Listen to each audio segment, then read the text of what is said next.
good, Josh? We're Ross back at again with another video. So we're going to check out hidden secrets behind 20 iconic WWE finishers. This should actually be an interesting one, man. A good wrestler finisher is definitely something that can enhance said wrestler, definitely can enhance the match as this final point that's happening, you know. And it's always good to have a good one, because then when the fans see it, usually they get excited about it, get a nice little pop, like, oh, the match is over here. So we're gonna check out how they do some of these infamous WWE finishers to make people, you know, safe while they're doing them, you know, because you don't want to actually injure the person. You try to do it, make it look painful and look impactful, but you're not trying to actually send the person to the gulags legitimately. So ready to check this out? It's about WrestleMania. Let's get right into this one. Have you ever wondered how some of the most iconic wrestling moves are performed? Well, the art of pro wrestling takes years to perfect and master, and delivering pro wrestling moves should be exclusively left to the professionals. Of course. However, there are secrets to legendary moves that need to be implemented to keep a move safe and ensure that both wrestlers involved in the move perform it safely and don't suffer a serious injury. Join us now as WrestleMania looks at the secret behind 20 of the most iconic and famous moves in WWE. Should be a good one, man.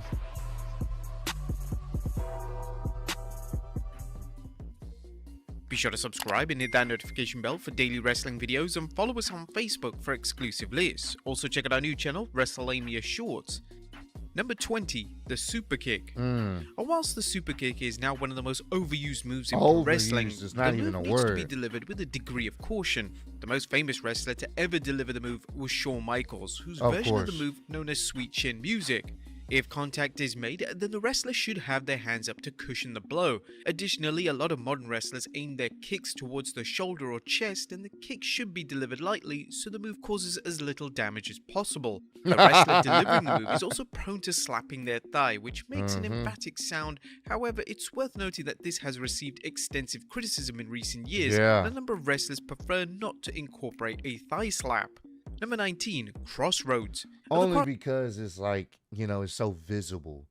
Like back then they had like this sleight of hand on how they did it. So it didn't even, like, you didn't even realize they're slapping their thigh. But now a lot of wrestlers, they, you know, get ridiculed for it, especially from people who actually, you know, been watching wrestling so long. You can see someone visibly slapping their thigh to make the sound effect. It's like, yo. You know what I'm saying? Like it takes it, you can tell, you can see the illusion. You shouldn't be able to see the illusion then of the super kick, if that makes any sense. It should be something that's fluid. You don't really notice it, but a lot of times you can tell. Crossroads, as performed by WWE star Cody Rhodes, is one of the most popular finishing moves in modern wrestling. The move looks complicated to perform, but it's fairly simple. The individual taking the move simply rotates and performs a front face bump. The move is hard to get wrong, and some wrestlers even opt to spike their own head when taking the move. This has been seen in Rhodes' matches with the likes of Chad Gable. This is an emphatic sell of the move, but should be attempted by those who are just starting to learn their craft. Number 8, the Hurt Lock. Bobby Lashley's Hurt Lock finisher was popularized by Chris Masters in the Ruthless Aggression era. The secret to the submission move is all about the pressure. When applying the move, a little pressure should be applied, and as long as the move still looks legitimate, it passes as a credible looking move. If the wrestler is expected to escape the hold, then that wrestler in question will usually only apply a tiny bit of pressure. This will allow the wrestler to easily escape it. Submission moves of this nature need to be sold with conviction and meaning, or the secret is just going to be exposed to the entire fan base. Number 17, the Tombstone Piledriver. So at this point, one of the most devastating. At that point, it comes down to the wrestler just being able to sell it to make it look that devastating. Yet iconic moves in WWE history is the Tombstone Piledriver. This was perfected by The Undertaker, as the move can be dangerous, but if it's performed by a professional such as the Deadman, no harm will come to the opponent.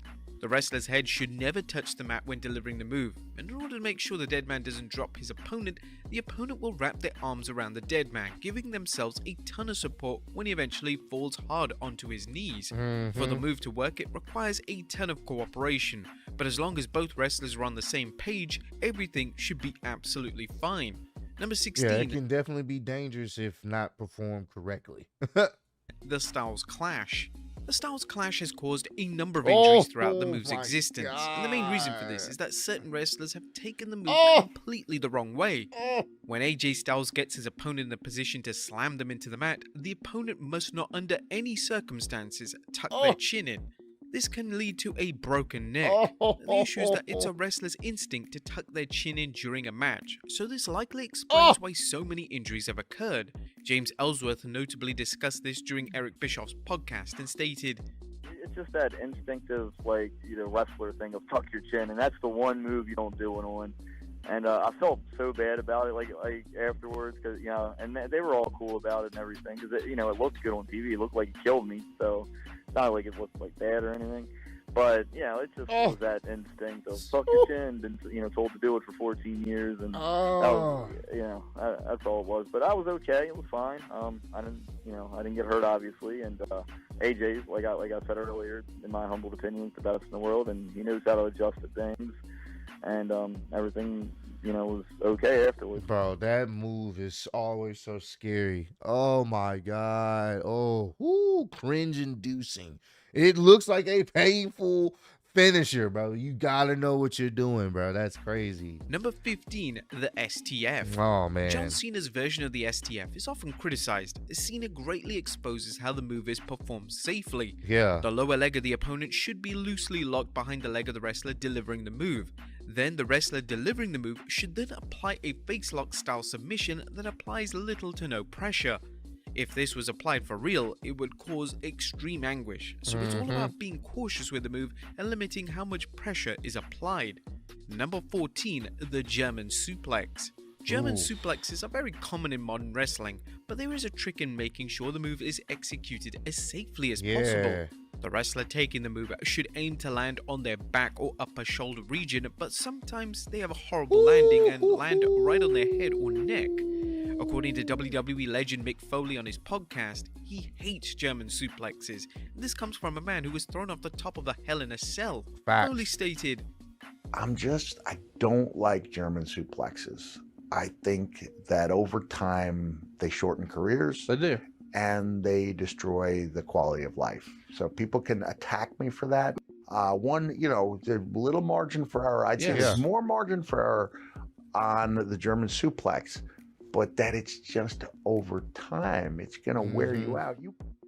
Number 13, suplex. Anything dealing with neck region, upper shoulder region, you take those bumps over time, eventually your body's not going to be able to handle that. You may end up having to get surgery.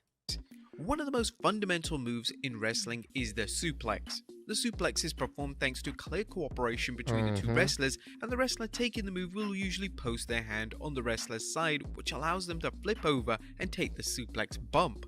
In relation to the wrestler delivering the move, they will keep their hand under the wrestler's chin. This protects the wrestler's neck and ensures they land completely safe. Number 12, the F5. The F5 is an iconic finisher that Brock Lesnar debuted all the way back in 2002. The move involves Lesnar performing a fireman's carry before spinning his opponent in the air and making them land on their front. The move is incredibly safe, as Lesnar, when performing the move, will release his opponent in a way that allows them to execute a safe landing. Not that it hasn't happened before, but it's quite hard for a wrestler to land on their head when taking the move. That is, as long as the wrestler delivering the move is someone of a skilled caliber. Number 11, the Widow's Peak. Whenever Victoria hit a Widow's Peak finishing move, the crowd would audibly gasp because it looked so devastating. I ain't gonna lie to you, that is a cold finisher, bro. That finisher is actually kind of that whole cold, bro. Is that the wrestler taking the move will fall to their knees and Victoria will loosely hold their chin, and this keeps the wrestler's neck completely safe. This applied in a quick motion makes the move look sinister, but in reality, it's incredibly safe when delivered correctly. Due to the nature of the move, it allows the wrestler taking the move to deliver their own unique sell. Some of the sells of the finishing move have been unbelievably impressive. The Razor's Edge finishing move is impressive visually, and it's a shame that wrestlers are reluctant to use the move. Sheamus uses a version of the move known as the High Cross, which he now uses sporadically and is mainly kept for big matches. The move begins with a wrestler placing their opponent's head between their legs, and the wrestler delivering the move will then lift their opponent over his shoulders in a cross position over his head. A secret behind the move is by performing a standard back bump with the wrestler putting their arms out, but some wrestlers have awkwardly landed on their head, which Yeah. is certainly not the way to land. Oh, Number 9, the Frog Splash. love this Eddie move Guerrero right and here. Rob Van Dam both popularized the Frog Splash, and the move is still used in modern WWE by the likes of Kevin Owens and Montez Ford. To perform the move Montez Ford has a beautiful frog splash. And surprisingly, Logan Paul, his frog splash, he gets very great, like this vertical leap. The form looks great, looks very impactful when he hits someone. Safely though, the wrestler delivering the move should look to land on their knees and forearms, which means ultimately they will be taking the majority if not all of the impact. The wrestlers taking the move needs to keep their arms in tight. This is to ensure that their arm doesn't take the brute force of the landing. Number 8, Walls of Jericho. The Walls of Jericho is perhaps one of the most well-known submission moves of all time. Chris Jericho's version of the Boston Crab has one main secret though, and it comes down to pressure. When Jericho gets a grip of his opponent's legs, he barely applies any pressure. The reason that the move looks so painful comes down to the opponent's effective selling.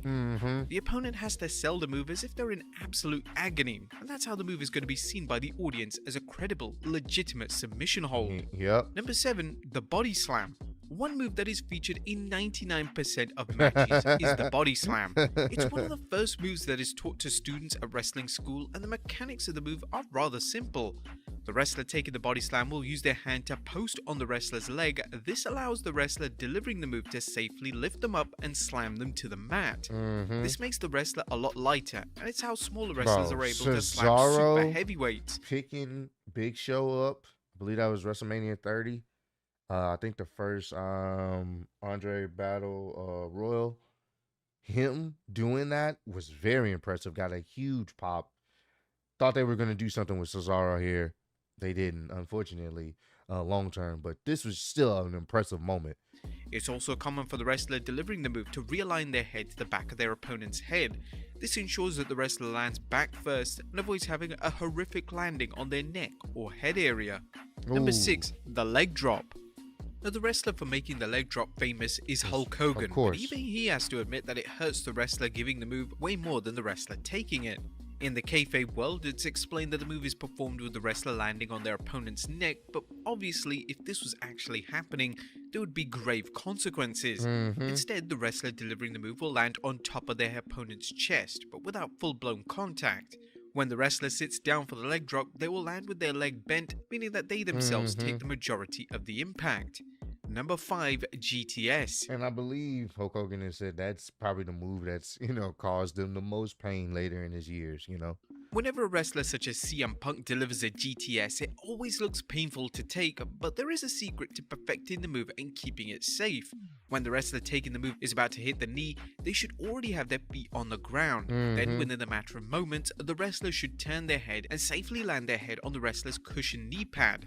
The wrestler will then perform a back bump to sell the impact of the perceived brutality. Hey, Dolph sold the hell out of that one. To understand and should only be attempted by trained professionals. Dolph, Number 4, Dolph be selling the hell out of that GTS, just be flopping all over the place. Pedigree. If a wrestler can take a front face bump, then they can master the sell of Triple H's pedigree. Classic moment right here. To execute the move, the wrestler delivering the pedigree must let go of the wrestler's arms, and this allows the wrestler taking the move to fall safely. In relation to the person taking the move, all they have to do is simply kick their legs out and land with a traditional front face bump. The key is to land as flat as possible to avoid landing in an awkward position. Some wrestlers such as Kane prefer to land on their knees. Whilst this is much safer, the long-term damage of this type of bump is severe. Number 3, the choke slam. Now, upon a chokeslam being set to be delivered, the first thing to remember is that the wrestler delivering the move should make no legitimate contact with the throat. They should have their grip on the opponent's chest, and if they insist on having a throat grip, under no circumstances should any pressure be applied. The wrestler giving the move will then throw out their opponent's arm, so their armpit is basically resting on their shoulder. This allows the wrestler taking the move to elevate themselves up for the move as high as they want to go. The wrestler taking the move will then jump and perform a back bump, and the wrestler delivering the move has to do very little, but sometimes a grab of the type should be encouraged so that the wrestler can get extra momentum. Number 2, coup de grace. It's common belief amongst wrestlers that Finn Balor's coup de grace is one of the most painful moves to take. It looks the move painful. Sucks in the sense that it's going to hurt no matter what, but there is a certain way Balor can land that can reduce the pain. Balor can land on his back almost immediately after coming off the top rope. This means that most of the impact is taken on his back rather than going through his feet. This is unfortunately the only way of keeping the move safe, and a move of this caliber should mainly be left to those wrestlers with decades of experience, such as the inaugural WWE Universal Champion. I ain't gonna lie to you, when he did the coup de grace in that Hell in a Cell match at WrestleMania against Edge, and he went feet first through the table, that definitely looked like it hurt him like hell. That was crazy. And number 1, the RKO. To perform the RKO, it's all about timing. When the wrestler delivering the move locks in the reverse headlock, both wrestlers need to perform their distinct bumps at the exact same time. The wrestler delivering the move needs to jump forward and deliver a back bump, whereas the wrestler taking the move needs to safely perform a front face bump, and they can even throw in some height on the bump by performing a jump. Some wrestlers such as Rob Van Dam and Ricochet have opted to take the move with a spike style bump, which is a much more complex way of taking the move and can lead to injury if not done correctly. But there you have it, folks, the secret. Oh man, this was a great video. I love videos like this that kind of show how things are done or whatnot, and it has respect for the business, not to expose it, just more so tidbits on how these wrestlers actually, you know, take these bumps and these moves, man. So comment down below, let me know what's your favorite wrestling finisher of all time that you feel like looks brutal, looks impactful, looks like it could legitimately end a match, or if you tried it on someone, it would legitimately hurt them. Let me know down below. But I appreciate all love and support you guys have shown on channel road to 150K, and I'm still the undisputed YouTube wrestling